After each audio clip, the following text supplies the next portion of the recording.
If a simple combination of words can make you angry, you are a puppet, and whoever controls your emotions controls your life.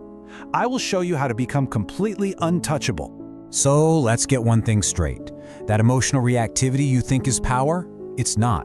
It's a biological glitch. It's a low-status response that's hardwired right into your nervous system. See, for our ancestors, raw emotion was just a crude survival signal. Anger meant fight, fear meant flight, and out on the savannah, yeah, that saved your life. But in the boardroom, in a negotiation, in any modern power dynamic, it just makes you a target. It's a massive liability. In today's world, in the complex game of social power, that ancient wiring does one thing, and one thing only. It makes you predictable. You have to understand your anger isn't some weapon you're unleashing. It's a lever.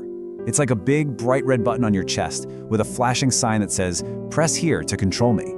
And your opponents, your rivals, even your supposed friends, they see that button, and they are going to press it every single time. Okay, but hold on. Let me just stress test this. The common thinking, what you hear on the street, is that showing anger is a tool for dominance, a display of strength to make other people back down and get out of your way. Isn't that a valid tactic? That is a child's understanding of power, a complete and profound misunderstanding. An outburst isn't a show of force, it's a tantrum. It's a signal to everyone watching that you have a total loss of internal control.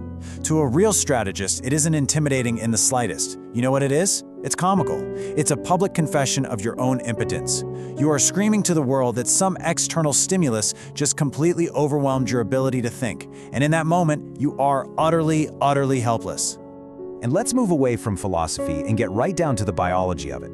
The moment you react with that flash of anger, your own brain's ancient circuitry assigns you a low dominance number. It literally throttles the production of serotonin, the very neurochemical of social status and confidence. And when your serotonin is low, you don't just feel weak, your body is being chemically branded as submissive. You get more anxious, you get more hesitant, you are biologically primed to back down, right at the moment you should be standing your ground. So your anger isn't just a signal to other people, it's a direct command to your own body to surrender. But it's actually worse than just making yourself weak. You are actively and willingly arming your enemy. Every single emotional reaction you have is a data point. You are quite literally drawing them a map to your own destruction, and you're highlighting all of your psychological weak spots in bright neon marker.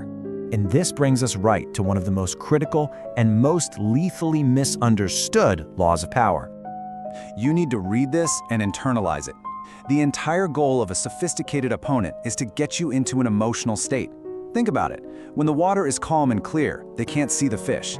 But when you get angry, you stir up the mud. You thrash around. You come to the surface, totally blinded by rage. And that's when they spear you. A calm mind is a weapon. An emotional mind, that's just a target. See, an enemy's provocations are never random attacks.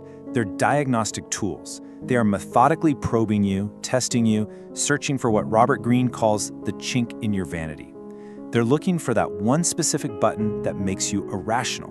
And once they find your personal thumbscrew, your deep insecurity about your intelligence or your status or your background, they own you. They can make you dance anytime they want. You have to understand this critical point. That moment you finally explode with anger, that is not your moment of attack.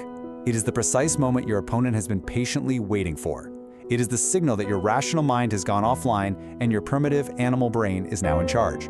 It's the opening they've been creating so they can strike. Your anger isn't an action, it's a blunder, a fatal one. So what's the alternative to being the puppet? The antithesis? It's the archetype of the untouchable man. And we see this perfectly embodied in the modern myth of Thomas Shelby.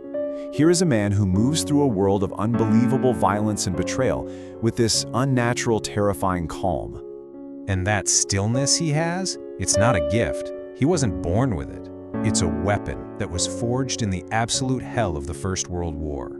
As a tunneler in the trenches, emotional control wasn't some nice-to-have virtue.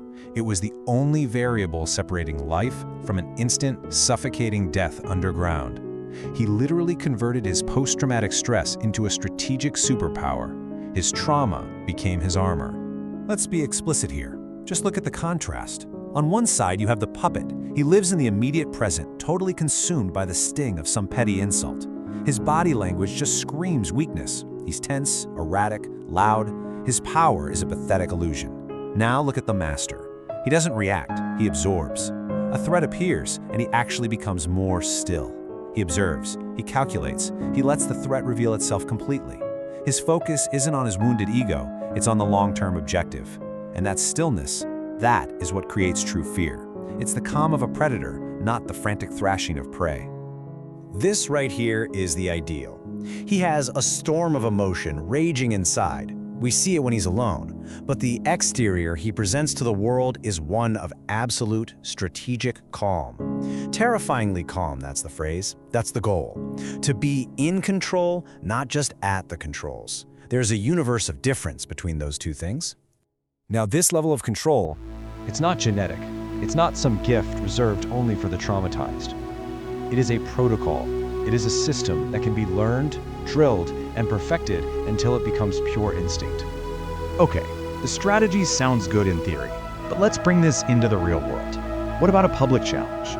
Someone disrespects you directly in front of your colleagues, your team, your family. The pressure in that moment is immense. The instinct is to scream back, to fight. Just standing there and doing nothing. Doesn't that make you look like you're surrendering? How do you actually execute this when you're under fire? You are not going to do nothing. You are going to seize control. The fundamental principle you have to burn into your mind is this. You respond. You do not react. Reaction is animalistic. It's a reflex. A response is calculated. It's the product of a higher mind. You must create a space, a vacuum, between the stimulus and what you do next.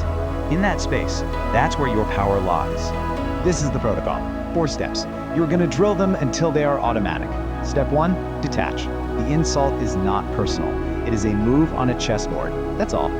Step 2, pause. You will institute a mandatory 3-second delay. Do nothing, say nothing. This silence creates a vacuum that is incredibly powerful. Your opponent is expecting an immediate, emotional reaction. When you give them nothing but stillness, you unnerve them. You take back the initiative. Step 3, calculate. In those 3 seconds of silence, you ask yourself one question. What are they trying to get me to do? Make a scene, expose an insecurity. And finally, step 4, execute. Your action now is a deliberate response. It serves your objective, not theirs. It might be a cold stare. It might be a targeted question. It might be turning and walking away. But the key is, it is your choice, not their programmed reaction. Look, the Stoics understood this perfectly 2,000 years ago. The damage you do to yourself, to your reputation, to your strategy, to your own neurochemistry, by reacting with anger is always, always greater than whatever the initial provocation was. The insult is a spark. Your angry reaction is the explosion that burns your own house to the ground. Subscribe for clarity. No cheap motivation here.